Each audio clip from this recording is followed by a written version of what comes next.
Fragrant soap. What do we need? Let's get started.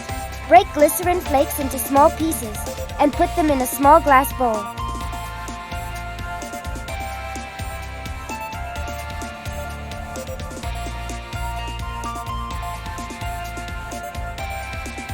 Ask an adult to put the bowl in microwave for 10 seconds.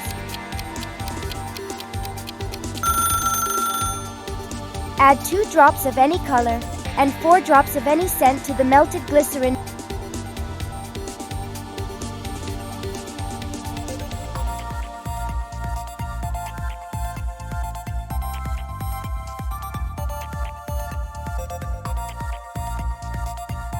Mix them well.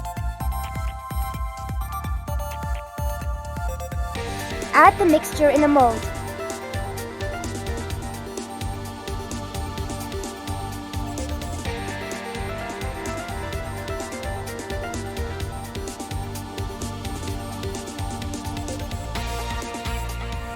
Freeze it for 2 hours. Take the mixture out of the mold. Did you get a nice smelling soap? Yay! Scientific explanation. The soap is made of salt and fatty acids. One particle interacts with water and the other interacts with dirt.